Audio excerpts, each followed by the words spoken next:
Hello दोस्तों, आप सभी का स्वागत है इसके टेक्निकल क्लासेस में।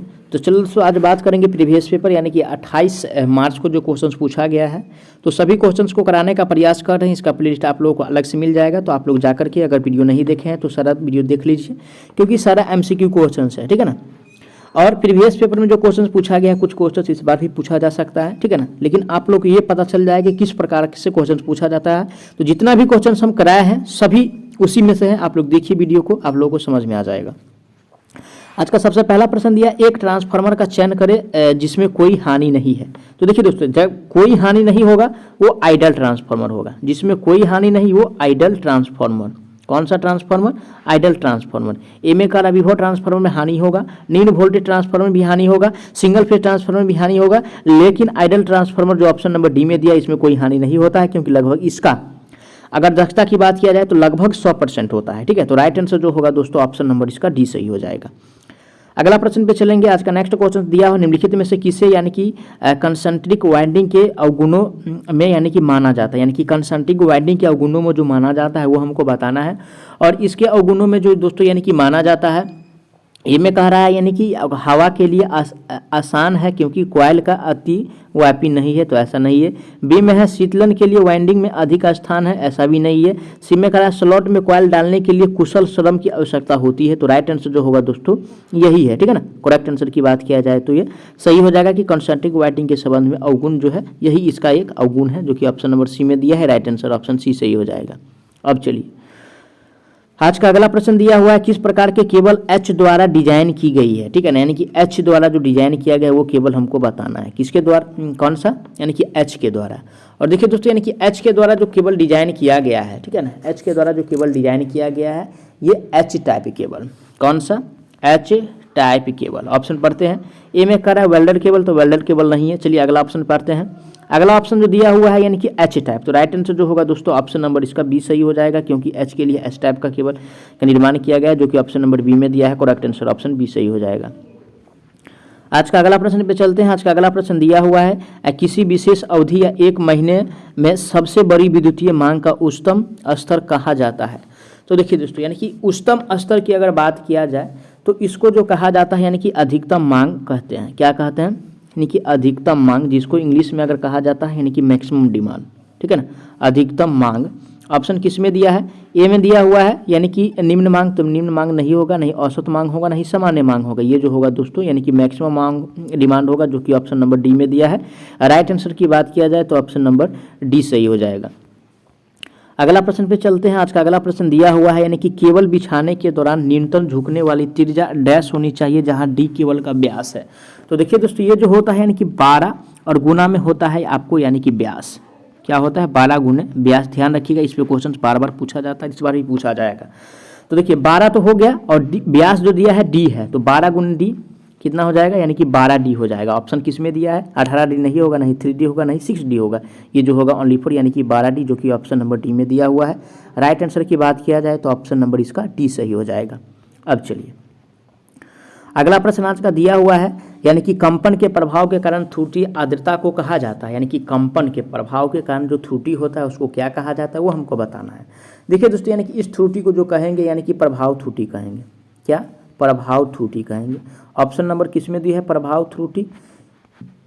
ऑप्शन नंबर ए में दिया है प्रभाव त्रुटि। राइट आंसर की बात किया जाए तो ऑप्शन नंबर इसका ए सही हो जाएगा, जबकि बी में दिया है डिवाइड त्रुटि नहीं होगा, नहीं मानव त्रुटि होगा और नहीं स्विचिंग त्रुटि होगा। अब चलिए नेक्स्ट क्वेश्चन पे चलते हैं। आज का अगला प्रश्न दिया हुआ है, यानी कि सर्किट में दोनों दिशाओं में जाने वाली शक्ति को कहा जाता है, यानी कि दोनों दिशाओं में कह रहा है। और देखिए दोस्तों, यानी कि दोनों दिशा में जो जाता है वो रिएक्टिव पावर होता है। क्या होता है? रिएक्टिव पावर होता है। रिएक्टिव पावर को आभासी शक्ति कहते हैं, ठीक है। रिएक्टिव पावर को आभासी शक्ति कहते हैं। ऑप्शन किस में दिया है? Reactive power. ए में कह रहा है प्रत्यक्ष शक्ति। प्रत्यक्ष शक्ति के द्वारा नहीं होता आगे पीछे, नहीं जटिल शक्ति के द्वारा होता। ये जो होता है ओनली फॉर आभासी शक्ति, जो कि ऑप्शन नंबर सी में दिया है। राइट आंसर होगा जो ऑप्शन इसका सी सही हो जाएगा। चलिए भैया अगला प्रश्न पे चलते हैं। अगला प्रश्न दिया है, पोल की कितनी होने पर 50 इंडक्शन मोटर की गति सबसे यानी कि बड़ी संभव होगी। ठीक है, 50 हर्ट्ज पे कह रहा है, यानी कि क्या पोल होगा जो गति सबसे ज़्यादा होगा। तो देखिए दोस्तों, यानी कि जितना पोल, ट्रिक बता रहे हैं, यानी कि पोल की संख्या जितना कम हो, पोल की संख्या यानी कि जितना यानी कि कम हो, उसका गति उतना ही क्या होगा, यानी कि ज़्यादा होगा। इस ट्रिक को ध्यान रख लीजिए, 1 नंबर आपके एग्जाम में आने वाला है, क्योंकि इस पर क्वेश्चन आएगा ही। तो राइट आंसर जो होगा दोस्तों, यानी कि इसमें ऑप्शन के हिसाब से यानी कि डी मारिए, क्योंकि सबसे कम 2 दिया है, तो करेक्ट आंसर ऑप्शन डी हो जाएगा। 8 पर अगर निकालते हैं, देखिएगा आप लोग को निकाल करके इस फार्मूला पे, ठीक है, इस फार्मूला लिख देते हैं, आप लोग निकालिएगा रफ कॉपी में। NS बराबर जो होता है दोस्तों, यानी कि 120 और गुना में F और बट्टा में P। ठीक है, जितना है ना 8, 4, 6 सबका देखिए NS निकाल करके सबसे ज़्यादा जो होगा यानी कि 2 वाला का होगा। अब चलिए, आज का अगला प्रश्न दिया हुआ है, DC जनरेटर की इंटरपोल क्षेत्र कॉइल को कैसे कनेक्ट करते हैं। ठीक है, इंटरपोल कॉइल को कैसे कनेक्ट किया जाता है वो हमको बताना है। और देखिए दोस्तों, यानी कि इंटरपोल कॉइल को जो कनेक्ट किया जाता है, मेन रूप से कनेक्ट करते हैं आर्मेचर वाइंडिंग के साथ समानांतर में जोड़ते हैं। किस में जोड़ते हैं? आर्मेचर वाइंडिंग के साथ श्रृंखला में जोड़ते हैं। ऑप्शन पढ़ेंगे, ए में कह रहा है यानी कि क्षेत्र वाइंडिंग के साथ समानांतर में, तो समानांतर में नहीं जोड़ा जाता है। इसको जो जोड़ते हैं यानी कि आर्मेचर वाइंडिंग की श्रेणी में, जो कि ऑप्शन नंबर बी में दिया हुआ है। राइट आंसर जो होगा दोस्तों, ऑप्शन नंबर इसका बी सही हो जाएगा। जबकि सी में दिया है क्षेत्र वाइंडिंग के साथ श्रृंखला में, तो क्षेत्र वाइंडिंग के साथ श्रृंखला में नहीं जोड़ते हैं, और नहीं आर्मेचर वाइंडिंग के साथ समानांतर में जोड़ते हैं। ओके, चलिए, आज का अगला प्रश्न दिया हुआ है, आवेश Q का मान क्या होगा। देखिए दोस्तों, Q बराबर जो होता है यानी कि C और इंटू में V होता है। ठीक है, C का मतलब कैपेसिटेंस, V का मतलब यानी कि वोल्टेज। ऑप्शन पढ़ेंगे, ए में कह रहा है यानी कि Q बराबर C इंटू V, तो राइट आंसर जो दिया है दोस्तों, ऑप्शन नंबर ए ही में दिया हुआ है।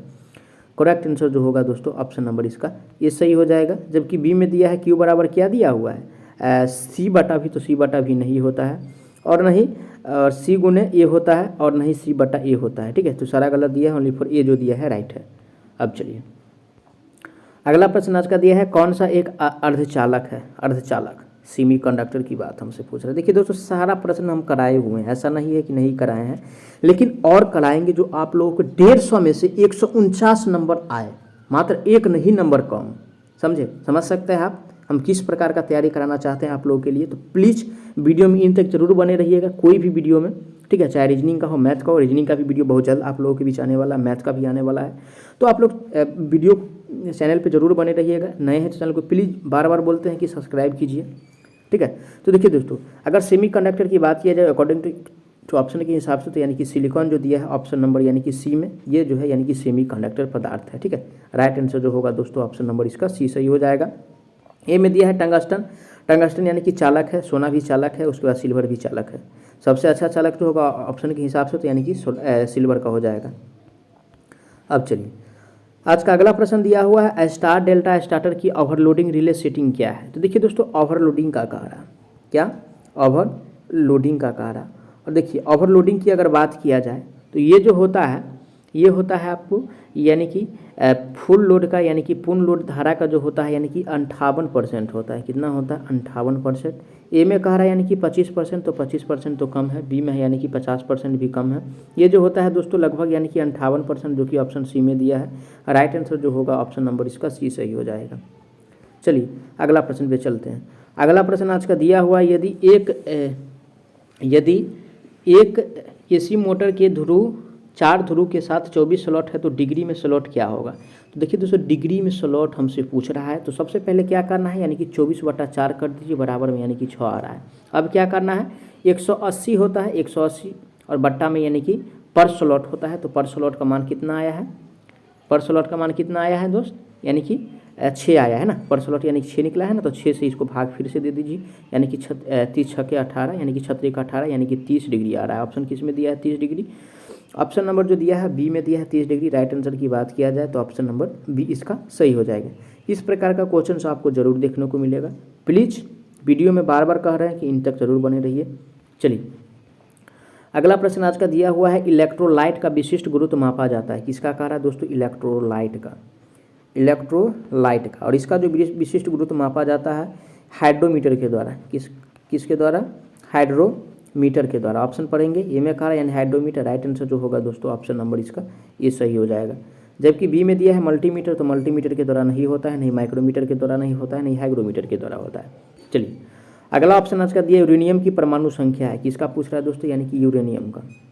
ठीक है, यूरेनियम का। देखिए परमाणु संख्या भी पूछ रहा है, एल्युमिनियम का याद रखना है, कॉपर का याद रखना है, ठीक है, यूरेनियम का याद रखना है। ठीक है, 4 5 6 7 ऐसा है जो एग्जाम में क्वेश्चन इससे यानी कि पूछा जाता है परमाणु संख्या से, समझे। तो देखिए यानी कि यूरेनियम की अगर बात किया जाए तो 92 है, कितना है 92 है। ऑप्शन किस में दिया 92, ऑप्शन नंबर सी में दिया है। राइट आंसर जो होगा दोस्तों ऑप्शन नंबर इसका सी सही हो जाएगा। चलिए अगला प्रश्न पे चलेंगे। आज का अगला प्रश्न दिया हुआ है, ट्रांसफार्मर में लौह हानि किससे निर्धारित की जाती है। लौह हानि कह रहा है, ठीक है, लौह हानि। और दोस्तों यानी कि लौह हानि जो निर्धारित किया जाता है वो हमको बताना है। और दोस्तों यानी कि लौह हानि जो निर्धारित करते हैं वो ओपन सर्किट से, क्या ओपन सर्किट से, जबकि कॉपर हानि की बात किया जाए तो वो शॉर्ट सर्किट से। ओपन सर्किट टेस्ट जो दिया है ऑप्शन नंबर बी में दिया है। राइट आंसर जो होगा ऑप्शन इसका बी सही हो जाएगा। अब चलिए आज का अगला प्रश्न दिया हुआ है, फ्लेमिंग के बाएं हाथ के नियम में अंगूठे के पास वाली उंगली क्या दर्शाती है। ठीक है ना, अंगूठी के पास वाली जो उंगली दर्शाता है दोस्तों, ये दर्शाता है आपको यानी कि क्षेत्र फ्लक्स की दिशा। क्या बताएगा, direction of magnetic field flux. ठीक है, अंगूठे के पास वाली जो बताएगा यानी कि फ्लक्स की दिशा बताएगा, जो कि ऑप्शन नंबर बी में दिया है। राइट आंसर की बात किया जाए तो ऑप्शन नंबर इसका ए सही हो जाएगा। बी में नहीं दिया है, ए में दिया हुआ है। करेक्ट आंसर ऑप्शन ए सही हो जाएगा। ठीक है, चलिए अगला प्रश्न पे चलते हैं। आज का अगला प्रश्न दिया हुआ है, यानी कि एक ओवर हेड सिस्टम के में माध्यमिक प्रकार के ट्रांसमिशन लाइन में किस प्रकार के वोल्टेज स्तर पर विचार किया जाता है। ठीक है, माध्यमिक में कह रहा है। और दोस्तों यानी कि ये जो विचार किया जाता है ये करते हैं उच्च वोल्टेज लेवल पे। किस पे करते हैं, high voltage level, high voltage level, जो कि ऑप्शन नंबर ए में दिया है। राइट आंसर जो होगा दोस्तों ऑप्शन इसका ए सही हो जाएगा। जबकि बी में दिया है अत्यधिक उच्च वोल्टेज लेवल, तो अत्यधिक उच्च वोल्टेज नहीं होता है, केवल हाई वोल्टेज लेवल। अब चलिए आज का अगला प्रश्न दिया है, स्टार डेल्टा स्टार्टर में कितने कनेक्शन टर्मिनल होते हैं। किस में, यानी कि स्टार डेल्टा में, स्टार डेल्टा में। और देखिए स्टार डेल्टा में जो कनेक्शन होता है मेनली रूप से, ठीक है ना, अगर देखा जाए तो स्टार डेल्टा में जो है यानी कि 6 कनेक्शन होता है। कितना, 6 कनेक्शन होता है। याद रखिएगा ऑप्शन नंबर सी में दिया है 6। राइट आंसर जो होगा ऑप्शन नंबर इसका सी सही हो जाएगा। चलिए अगला प्रश्न पे चलते हैं। आज का अगला प्रश्न दिया है, किसी भी तारों की स्थापना के लिए इंसुलेशन पर जो निम्न में से कम होना चाहिए। तो देखिए दोस्तों ये जो होना चाहिए 1 मेगा ओम होना चाहिए, 1 मेगा ओम होना चाहिए। कितना, 1 मेगा ओम होना चाहिए। ऑप्शन किस में दिया है 1 मेगा ओम, ए में कह रहा है 100 किलो ओम, तो 100 किलो ओम नहीं होगा, नहीं 500 किलो ओम होगा, नहीं 10 मेगा ओम होगा। ओनली फॉर 1 मेगा ओम जो दिया है ऑप्शन नंबर डी में दिया है। राइट आंसर ऑप्शन इसका डी सही हो जाएगा। चलिए अगला प्रश्न पे चलते हैं। आज का अगला प्रश्न दिया हुआ है, यानी कि ट्रांसफार्मर के ब्रीदर में सिलिका जेल जो रहता है उसका कार्य क्या है हमको बताना है। तो देखिए वाइंडिंग में नमी को अवशोषित करता है, तेल से नमी को अवशोषित करता है। तो देखिए दोस्तों यानी कि इसका मेन कार्य काम की अगर बात किया जाए तो ये जो हो दोस्तों यानी कि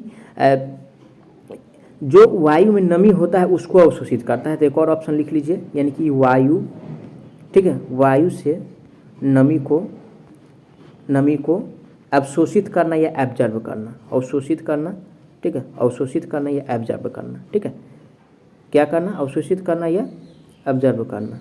तो राइट आंसर जो होगा दोस्तों यानी कि ऑप्शन नंबर इसका सी सही हो जाएगा। ठीक है, वाइंडिंग से नमी को कम नहीं करता है, नहीं तेल से नमी को कम करता है। ये जो वायु से नमी होता है उसको एब्जॉर्ब करता है, वायु में जो नमी होता है उसको ये कम करता है। अब चलिए आज का अगला प्रश्न दिया हुआ है, यानी कि प्रेरित ईएमएफ से बनने वाले बल के लिए एक विरोधी बल स्थापित करेगा के रूप में जाना जाता है। तो दोस्तों यानी कि इस बल को जो जाना जाएगा वो यानी कि लेंज के नियम से। किसके, यानी कि लेंज के नियम से, लेंज के नियम। ऑप्शन किस में दिया है, लेंज का नियम, ऑप्शन नंबर बी में दिया है। राइट आंसर की बात किया जाए ऑप्शन नंबर बी सही हो जाएगा। ठीक है, ये खुद अपने उत्पन्न भी करता है और विरोध भी करता है, समझिए इस प्रकार का इसका यानी कि कंडीशन है। अगला प्रश्न पे चलेंगे। आज का अगला प्रश्न दिया हुआ है, एक डीसी जनरेटर का ईएमएफ समीकरण क्या है। तो दोस्तों यानी कि P/N/Z/60 ये होता है। ऑप्शन किस में दिया हुआ है, ऑप्शन नंबर ए में कह रहा है P/N/, तो ये तो गलत दिया है, P/N/, ये भी गलत दिया है। सी में दिया है P500/60, ये राइट आंसर जो होगा ऑप्शन सी सही हो जाएगा। सारा प्रश्न कराए हुए हैं, जितना क्वेश्चन पूछा है इसमें सारा प्रश्न कराए हैं, वही ध्यान से पढ़ना है आपको बस। अगला प्रश्न आज का दिया हुआ है, अर्धचालक जिसमें इलेक्ट्रॉनों की अधिकता होती है इसे कहा जाता है। ठीक है, तो देखिए दोस्तों, इलेक्ट्रॉन का जो अधिकता होता है उसको क्या कहेंगे वो हमको बताना है। और इलेक्ट्रॉन का जो अधिकता होता है दोस्तों वो ये होता है यानी कि एन टाइप में। ठीक है, एन टाइप में इलेक्ट्रॉन का अधिकता होता है, जबकि पी टाइप में प्रोटॉन का अधिकता होता है। तो राइट आंसर की बात किया जाए ऑप्शन नंबर ए में दिया है एन टाइप, अर्धचालक। करेक्ट आंसर ऑप्शन नंबर इसका ए सही हो जाएगा। अगला प्रश्न पे चलेंगे। आज का अगला प्रश्न जो दिया हुआ है, यानी कि धातु हैलाइट लैंप का सबसे प्रमुख उपयोग क्या है। ठीक है, यानी कि धातु हैलाइट लैंप का प्रयोग कहाँ करते हैं। तो देखिए दोस्तों, इसका प्रयोग जो किया जाता है स्टेडियम और स्पोर्ट्स फील्ड में करते हैं। स्टेडियम एंड स्पोर्ट्स में करते हैं, स्पोर्ट्स फील्ड में, जो कि ऑप्शन ए में कह रहा है। यानी कि पार्क और गार्डन में नहीं करते, नहीं थिएटर में करते हैं, हॉस्पिटल और स्कूल में भी नहीं किया जाता है, नहीं स्टेडियम स्पोर्ट में किया जाता है, जो कि ऑप्शन डी में दिया है। राइट आंसर जो होगा ऑप्शन डी सही हो जाएगा। मैं आशा करता हूँ आप लोग सारा प्रश्न को अच्छा से समझे होंगे। अगर कोई भी प्रश्न में किसी प्रकार का डाउट है तो प्लीज़ आप लोग कमेंट कीजिए, आपको जवाब बहुत जल्द मिलने वाला है। साथ ही साथ नए हैं तो चैनल को जरूर सब्सक्राइब कर दीजिएगा और वीडियो को जरूर शेयर कर दीजिएगा। तो चलिए मिलते हैं नेक्स्ट सेशन में, तब तक के लिए जय हिंद।